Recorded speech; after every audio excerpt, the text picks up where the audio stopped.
Hi students.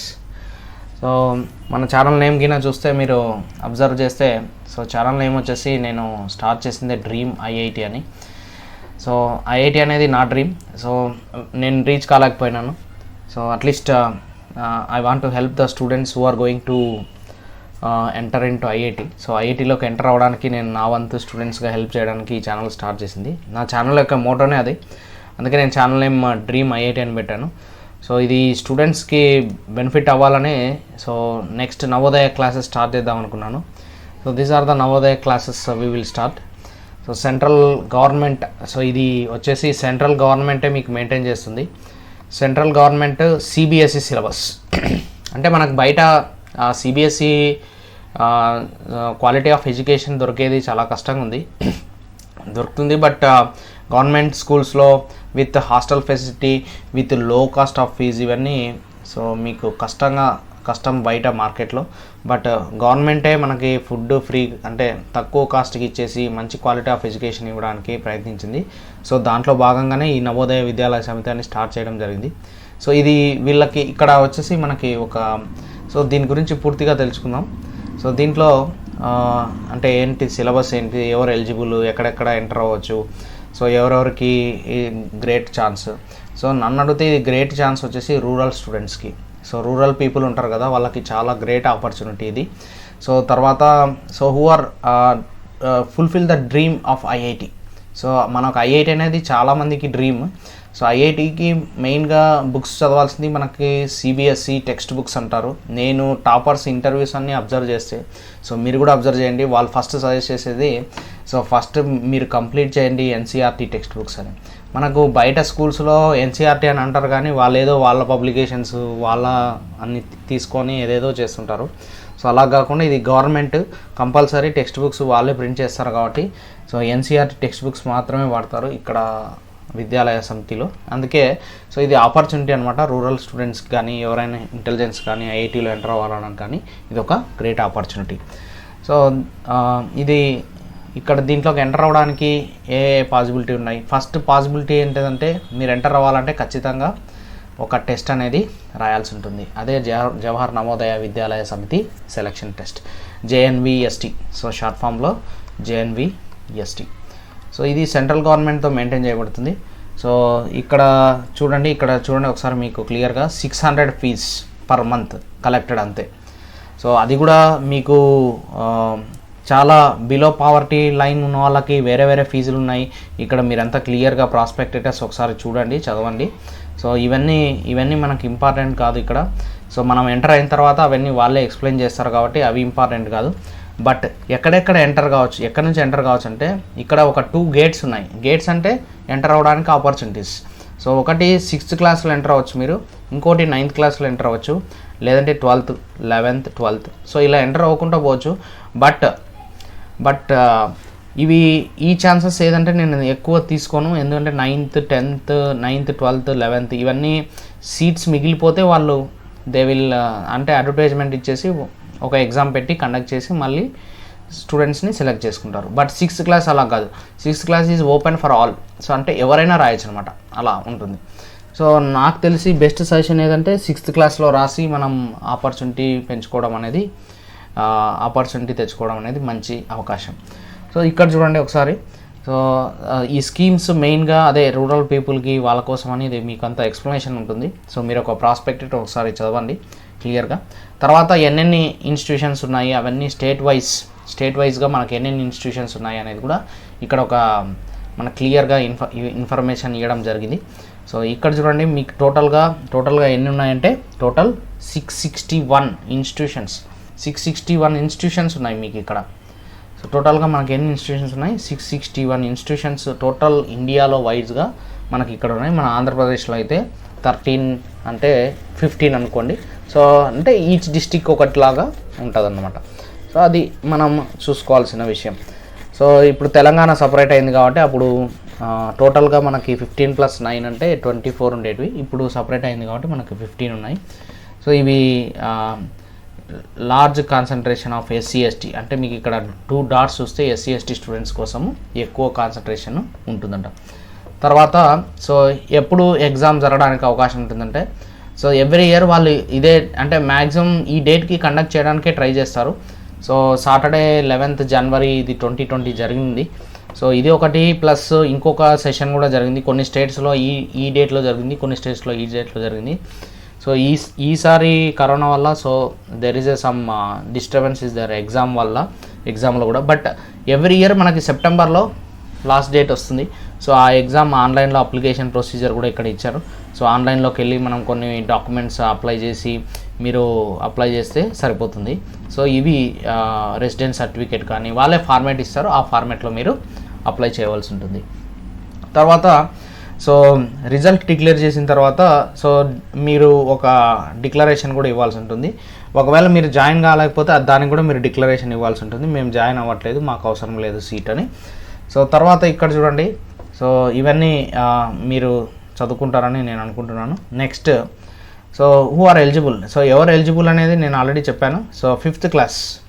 So ఇక్కడ మనకి 5th class students complete అయి ఉండాలి. 5th completed students eligible for 6th class. అంటే మీరు అక్కడ చేరేసరికి 6th classలో జాయిన్ అవుతారనమాట. సో ఇది ఇక్కడ డేట్ బార్న్ డేట్స్ వాళ్ళే ఇస్తారు. సో డేట్ ఇంక్లూడెడ్ అవన్నీ ఈ డేట్ మీరు చూసుకొని మీరు అప్లై చేసుకోవచ్చు అనమాట. తర్వాత ఎప్పుడు లోపు అప్లై చేయాలి ఇవన్నీ, సో లాస్ట్ డేట్ ఇవన్నీ మీకు మళ్ళీ ఇచ్చారు. సో రూరల్ క్యాండిడేట్స్కి అయితే మనకి అట్లీస్ట్ 75% సీట్స్ రూరల్ క్యాండిడేట్స్కి ఇవ్వడానికి అవకాశం ఉంటుంది.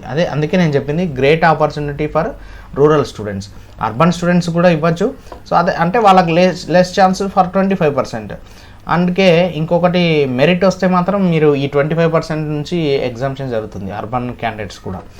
సో ఇక్కడ రిజర్వేషన్ ఆఫ్ సీట్స్ ఇవన్నీ బ్లైండ్ పీపుల్కి వేరే రిజర్వేషను. సో ఇవన్నీ మీకు ఇక్కడ మీరే చదువుకోవచ్చు. తర్వాత సో ఏ డాక్యుమెంట్స్ సబ్మిట్ చేయాలి సెలక్షన్ తర్వాత, డేట్ ఆఫ్ బర్త్కి ఒకటి, సో సర్టిఫికేట్ ఎన్బి రెసిడెన్స్ సర్టిఫికేట్ ఇవ్వాల్సి ఉంటుంది. సో ఎనీ అదర్ డాక్యుమెంట్స్ వాళ్ళకి అడిగితే ఆ డాక్యుమెంట్స్ కూడా మీరు సబ్మిట్ చేయవలసి ఉంటుంది. సెంటర్ ఆఫ్ ఎగ్జామినేషన్ అంటే సెంటర్ ఆఫ్ ఎగ్జామినేషన్లో మీరు చెక్ చేసుకుంటే మీకు హాల్ టికెట్ వచ్చిన తర్వాత మీకే తెలుస్తుంది. అంటే ఇక్కడ చూడండి ఇది ఇంపార్టెంట్, లాంగ్వేజ్ ఆఫ్ ఎగ్జామినేషన్ అనేది. సో మన స్టేట్లో అయితే హిందీ, ఇంగ్లీష్, తెలుగు, మరాఠీ, ఉర్దూ, ఒరియా, కన్నడ, సో ఈ లాంగ్వేజ్లో అన్నిట్లో దొరుకుతుంది అనమాట. సో తెలంగాణలో కూడా అలాగే ఉంటుంది. తర్వాత మనకి ఫర్ ఎగ్జాంపుల్ మనం కర్ణాటక తీసుకుంటే సో ఇక్కడ చూడండి హిందీ, తెలుగు, కన్నడ, తెలుగు, మరాఠీ, ఉర్దూ, మలయాళం, తమిళ్, అంటే ఎవరి లాంగ్వేజ్ వాళ్ళు సెలెక్ట్ చేసుకొని ఎగ్జామ్ రాసుకోవచ్చు అనమాట. సో ఇది ఇంపార్టెంట్ మనకి ఇక్కడ వెరీ వెరీ ఇంపార్టెంట్ ఏంటంటే so A type of test, number of questions, marks, duration, ఇది ఇంపార్టెంట్. టోటల్ డ్యూరేషన్ వచ్చేసి 2 hours అనమాట. ఎగ్జామ్ మీకు జరిగేది 2 hours జరుగుతుంది. దాంట్లో 3 sections ఉంటాయి. సో ఫస్ట్ వచ్చేసి మెంటల్ అబిలిటీ టెస్ట్, దీనికే మ్యాక్సిమం మార్క్స్ ఉంటాయి. అంటే number of questions 40 but marks వచ్చేసి 50 మార్క్స్. అర్థమెటిక్ టెస్ట్ వచ్చేసి 20 క్వశ్చన్స్ ఉంటాయి, మార్క్స్ వచ్చేసి 25. ఇక్కడ కూడా లాంగ్వేజ్ టెస్ట్ అంటే ఇంగ్లీష్ లాంగ్వేజ్ టెస్ట్, మీది తెలుగు కానీ ఆ లాంగ్వేజ్ టెస్ట్ కాదండి, ఇంగ్లీష్ లాంగ్వేజ్ టెస్ట్ మాత్రమే ఉంటుంది. సో ఆ లాంగ్వేజ్ టెస్ట్లో 20 క్వశ్చన్స్ ఉంటాయి, 25 మార్క్స్. టోటల్గా 100 మార్క్స్ మీరు ఎగ్జామ్ రాయాల్సింది, 2 hours డ్యూరేషన్. అంటే first mental ability టెస్ట్కే 60 minutes 1 hour, దాని తర్వాత 30 minutes, దాని తర్వాత 30 minutes. ఇది ఎగ్జామ్ జరిగే ప్రొసీజర్ అనమాట. సో ఇది మీకు చూసుకోవాల్సిన సిలబస్. సో మనం కవర్ చేయబోయే టాపిక్స్ ఇవే అనమాట. మెంటల్ అబిలిటీ టెస్ట్ కానీ, అర్థమెటిక్ టెస్ట్ కానీ, లాంగ్వేజ్ టెస్ట్ కానీ.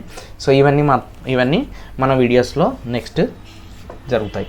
సో మీరు ఎలా మార్క్ చేయాలి ఇవన్నీ. సో ఒక ఓఎంఆర్ షీట్ కూడా వాడు ప్రాస్పెక్టివ్ టెస్ట్లో ఇచ్చినాడు. సో ఓఎంఆర్ షీట్లో మీరు సో నేను ప్రొవైడ్ చేయడానికి ట్రై చేస్తాను ఓఎంఆర్ షీట్.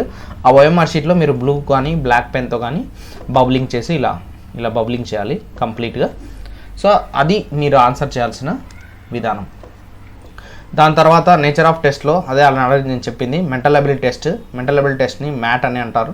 సో జనరల్గా మ్యాట్ అనేది వెరీ ఇంపార్టెంట్.